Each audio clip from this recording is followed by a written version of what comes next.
Hey guys, GChat Lifestyle here, back with another video. I hope you all are doing very well and are having a great time out there despite what's going on in this horrible world that we're living at the moment. Well, it's not that horrible, there's beautiful things in it, but we just need to go and find it. And we need to start creating communities. We need to start building relationships with other people of like-mindedness, because this world that we're living in is a world that will create loneliness, or has created loneliness since 2020.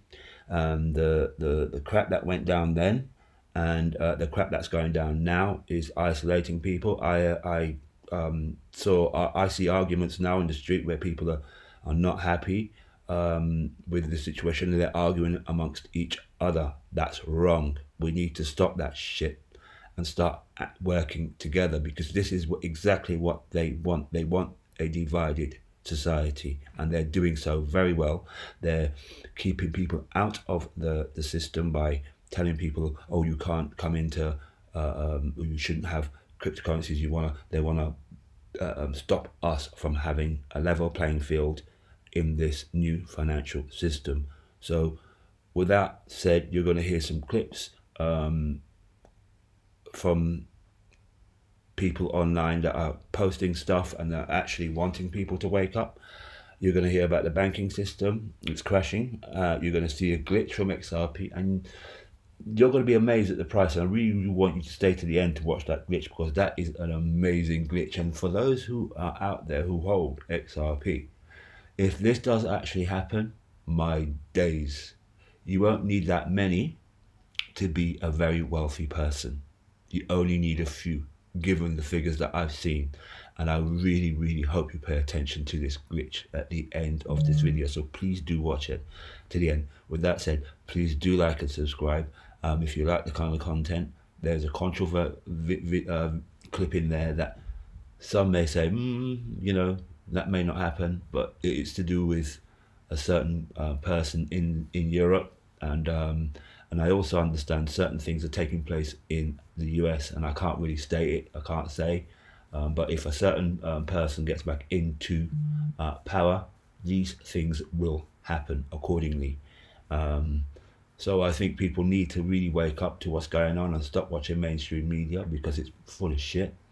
We're being lied to on a constant basis, distracted with all these stupid news stories that really have no bearing on your life and don't matter. They're keeping us, very distracted by some of the stupid stories that they put out there. Especially with the latest one that happened with the if you like, the Windsors, wherever they are, the royal lot. That cancer thing. Oh, come on. How many other people are getting cancers? Do you know what I mean? And the whole debacle behind that, how they tried to manipulate the media and then it all come out. Come on now. I'm still not convinced that's actually what's going on anyway. But at the end of the day, guys, please, I think we need to be wide awake. The false flags are going to be dropping. I hear there's likely to be some crap going around or happening around the 9th of April, and the 18th of April, or the 18th of May, somewhere around those. Between now and May, there's supposed to be some false flag. I have no idea what it is, but what I will say to you is this: we are living in a parallel world with two systems working at the moment. One is digital, completely, and the other is the fiat corrupt system, and it's being transitioned. Anyway, guys, please do pay attention. Please do watch to the end. Like and subscribe if you like this kind of content. Do Tech Lifestyle out. Take care of yourselves. What that represents is a whole new class of investors who feel they've heard about Bitcoin for a long time, but finally, in 2024, they can participate. They can access it. I almost sometimes think of it as being a bit like Bitcoin's IPO. Maybe you've heard of AI, you've heard of OpenAI, but for most people, even though you're hearing about it, you can't necessarily invest in what's happening there until OpenAI goes public one day. And for many investors, Bitcoin has been like that. Particularly a lot of our clients that are wealth management firms or institutional investors, they've been interested But now with the Bitcoin ETF, like the Bitwise Bitcoin ETF, they can get access, and so we've seen a huge amount of uptake in the 9 or 10 weeks since they launched. Thank you for an amazing panel. Moritz Bayer-Lenz, partner with Lightspeed Venture Partners. Jack, if I understood you correctly, you said that we might have initial commercially viable quantum computers as early as 29, 30. Yeah. But at the same time, you said that governments will need 7 years from today to transition to quantum-proof. You did the math. System. You exactly did the math. So yes. I mean, the session is titled Black Swan, which has a connotation of kind of like probability or chance, but it sounds like we're actually guaranteed screwed. Yeah, this is exactly. It's a very, very good point and well put. This is a situation that you see a train wreck happening right in front of you. We know the speed of the train, roughly. It's getting faster, that I can tell you. And we know that it's going to hit a wall. And that wall is called the entire global economy. And our economy, the reason why it's $100+ trillion a year economy globally is because one of the key drivers of that is cryptography. I know people often don't talk about it in economic classes, but hopefully they will soon at ETH and other places. Without cryptography, we would not be able to do e-commerce. We couldn't do the SWIFT system. We couldn't have banking. We'd have to fly to Seattle, say hello to Jeff Bezos, and say, here's my credit card. Actually, now he moved to Miami, so now we have to go to Miami. But the point is that we can do this over the internet, over the open internet, because of cryptography, because of this public key cryptography. This is what we must now replace with a better system. And as you pointed out, it does take governments and banks and others 7, 8, 9 years to do this. Here's the upside. AI, that we've been talking about already, is transforming hacking. Ransomware that we all know about already is a major problem in the last few years. We're predicting 5x the ransomware this year compared to the last few years. Why is that? Because hackers know about GPT. They can make spear phishing emails much better now than before. And so when you look at your cryptographic status as a bank, as a government, as a telco, yes, you're future-proofing yourself for quantum, but you're also helping yourself today for attacks against ransomware, right? And so this is a dual positive that's happening right now in the cybersecurity world. Cryptography was never really looked at that carefully. People looked at firewalls, people looked at malware, viruses, worms. You heard a lot about that. But now it's time to look at cryptography as a core part of cybersecurity, both for today's attacks, ransomware, AI-driven ransomware, and for the attack that is literally guaranteed to come. But Vivek is great. He's really great. But he wanted this, and I'll give him full credit for it. It's very important, actually. I will never allow the creation of a central bank digital currency. About what do the models suggest is the case if in a rules-based world, but the central banks are following different rules, say price level targeting versus inflation targeting, where the price level targeting would have more of that element that John was just talking about, sort of making things up later on. What do the models suggest in that case? I myself have not specifically seen an example of that. My gut feeling is, at least in the class of ones I've worked with, something like the approach that John and I have discussed is going to continue to go through. Essentially, the Milton Friedman, there's a reason why we want a Nobel Prize. It's a brilliant insight, which is if you have some rigidity in the system and you've got capital flows and you've got a flexible exchange rate, that combination together in a lot of frameworks is going to give you a pretty good outcome. Again, Ann's point about fiscal dominance is very relevant, and John's point about the interplay of the financial system.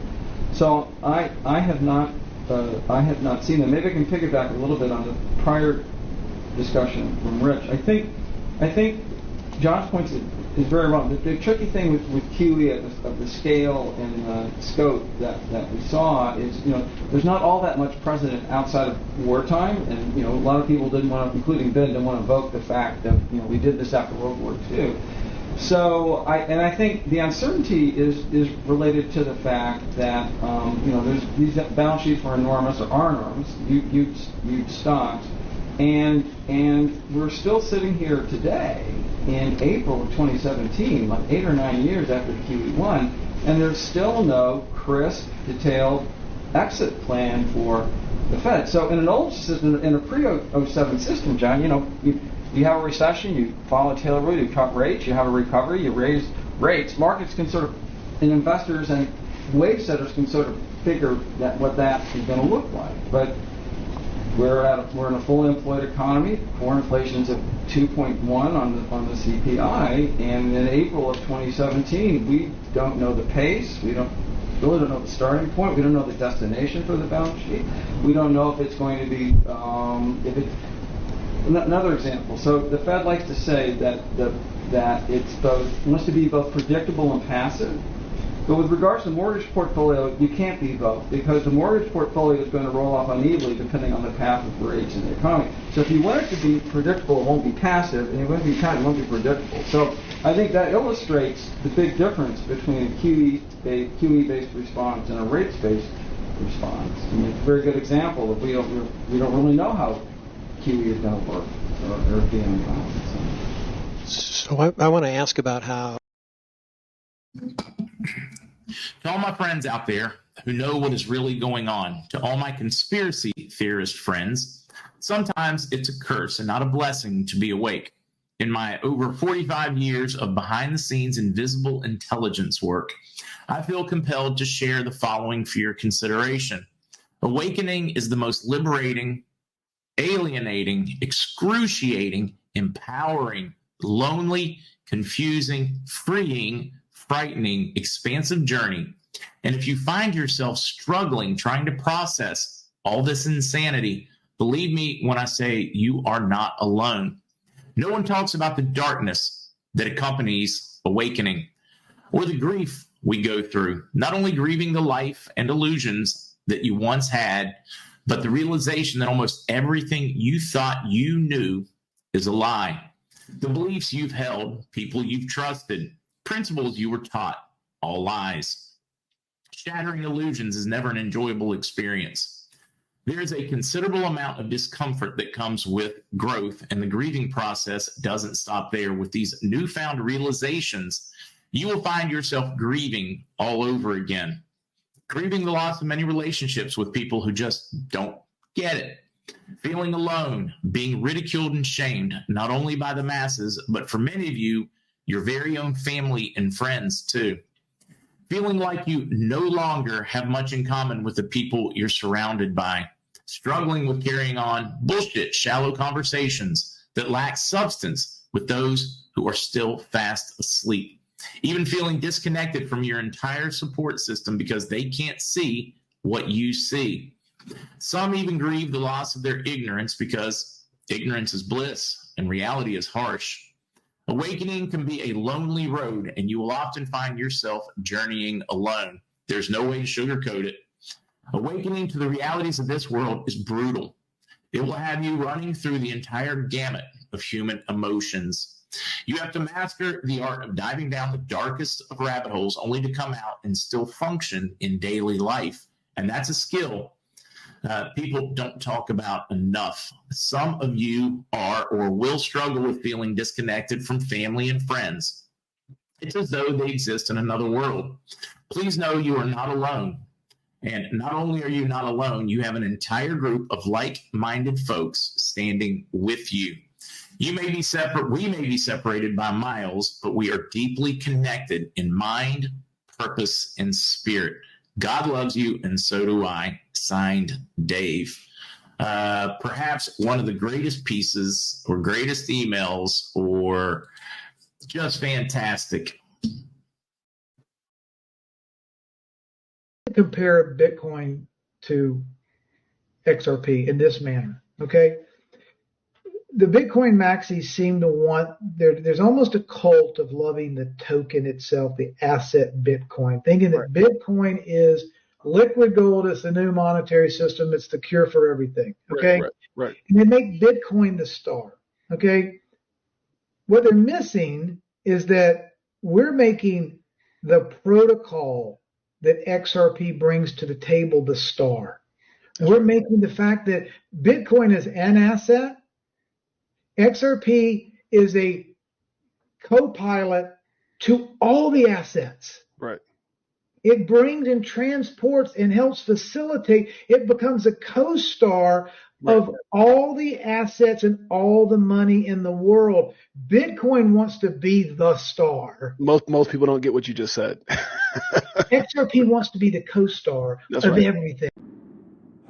here with Robbie Mitchnick, who is the head of digital assets over at BlackRock. Thanks so much for taking the time here with us today. Thanks for having me on. Absolutely. I mean, first of its kind event that we're seeing here in New York for Bitcoin Investor Day. You got to tell us, for BlackRock, and how you're approaching and looking at and exploring Bitcoin and cryptocurrency more broadly. I mean, how did the conversation really matriculate within the firm? Yeah, well, this has been a multi-year journey for us, starting back really 2016 kind of time frame. And as this space and this asset class has evolved over multiple years, from an infrastructure perspective, from a regulatory perspective, from a client interest and focus perspective, you've seen our strategy kind of evolve with that to take us to the point where we are today. And so when you think about education and how you go out to so many of your clients that are out there, what those discussions entail, I mean, what is the education that they already come forward with, and then where do you kind of take it one step further as well? Yeah. Well, our clients are at kind of all stages of the journey, right? As you can imagine. So with some clients, they're at a very advanced stage. They already hold Bitcoin, sometimes positions in multiple crypto assets, and they're looking for our perspectives on market dynamics and what we're seeing in terms of portfolio construction and other considerations. And others are much earlier in the journey. This is a new topic for them, and they want to understand kind of the fundamentals and the technology and how it works.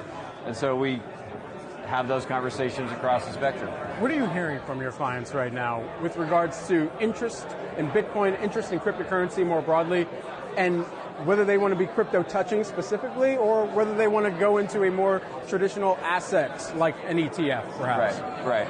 Well, what we're seeing is that investors are resoundingly choosing IBIT for Bitcoin access, right? That's a combination of investors who are new to Bitcoin and those who maybe held exposure in a different form historically. What our clients, I think, are most focused on is trying to understand risks, upside, downside, thoughts around portfolio construction, how to think about the risk in a larger, diversified portfolio context. So those are the kinds of discussions we're having a lot. Just lastly, while we have you here, a lot of people wondering what's the next big inflection point for Bitcoin, for cryptocurrency more broadly. What is that from your perspective? What should we be watching for? Yeah, well, I don't think there's maybe one specific thing that we're looking at. I think it's a combination of, over time, as more clients, more investor types across various, archetypes, some of the big institutions, their education and research journey, some of our wealth advisory partners, they're on their own sort of diligence and education journey, and those will slowly play out. In the early days, it's been a lot of sort of end investor direct and ultra high net worth, and that's going to evolve as more investors get comfortable with the asset. Robbie, thanks so much for taking the time here today, and bustling and busy Bitcoin Investor Day here. We know you got a packed schedule. Can't wait to hear from you on stage. With people, the people who are more used to traditional TA, let's go ahead and take a look at this from a traditional perspective. Ignoring Elliott Wave for a second, we just zoom out to the 3-day chart, and we can see that essentially what we have here is one massive consolidation following our impulse from 2017. That took XRP from less than a penny, about a 20th of a penny, to $3.57 for what was at the time a 58,000% increase, or a 580x move. We haven't seen an impulse of that magnitude since 2017, and what has followed that has been literally 6 years of essentially sideways consolidation in what I believe to be one massive accumulation range, partly because of the SEC nonsense that happened that caused XRP to fail to make new highs in 2021 when most other coins did. But as I've said, that simply means that this explosion, when we get it, should be even more aggressive and more significant. To put things in perspective once again, if this really is our first wave here, our first wave of 5, it's similar to this little move that we had down here. This was the 3rd, this was the 4th, and this was the 5th. So that kind of just puts things into context about how aggressive we can expect this next move to be. This move would be the first impulsive move, macro impulsive move on XRP that we've seen since 2017, which means that every other move that we've seen since 2017 to the upside should pale in comparison to what we have coming. I think XRP, seriously, the amount of frustration and hate and absolute destruction of hope that I see on Twitter right now when it comes to XRP is incredible. Makes me so much more confident about what is to come. Makes me so much more excited to be in position on XRP for what I think is going to be a move, the likes of which is going to leave most of the market stunned as it did in 2017. There is no doubt in my mind that we're going to see an explosive move here, and I can't wait for it to get started. But yeah, new all-time highs. I'm going off on a little bit of a tangent here, but from a non-LOE perspective, we have essentially consolidation of higher lows and higher highs, reaching an apex, and looks like we're going to break out here soon. And a breakout of this essentially 6-year consolidation should have some pretty aggressive moves to the upside once it gets going. Yes, good afternoon to all our friends and to all guardians of humanity and our constitutions. I'm speaking from Paris, the capital of France. I've just received sure communication, and that is a disclosure, that is not a military secret now, that Emmanuel Macron, the President of the Republic of France, will soon be arrested by the French military for crimes against humanity and selling secrets to foreign companies. The French military will not make a parade or a big chaos. It will be orderly.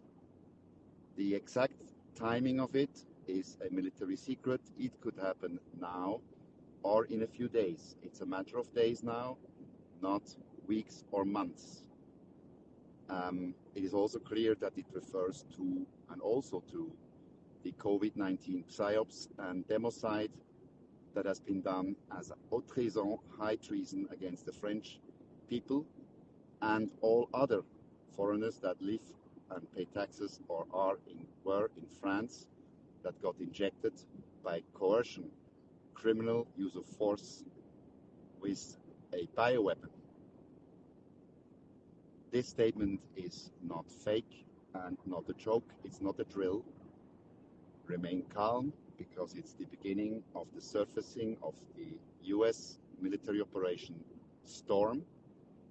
We have disclosed the Executive Order 13818 that is now visible on the White House website. And it says, severe human rights abuses and corruption that have in whole or substantial parts their source outside of the United States that pose a threat to the national security of the United States. Geneva, Bern, Zurich, Basel are at the same time or next, I don't know. I don't really care because it's unstoppable. So I repeat, Emmanuel Macron will soon be arrested by the French military, by the military justice, which is en vigueur. The US Law of War Manual 2015, updated 2023, July, is active, is applicable. Also in France, of course, also in Switzerland. With that, I wish you a wonderful day, and yeah, a lot will change. We will not go back to political systems. It's over for them, politicians. You all betrayed us, the people. All political parties and parliamentarians that participated in this democide will be judged by the US Law of War Manual 2015. With that, have a nice day and Semper Supra.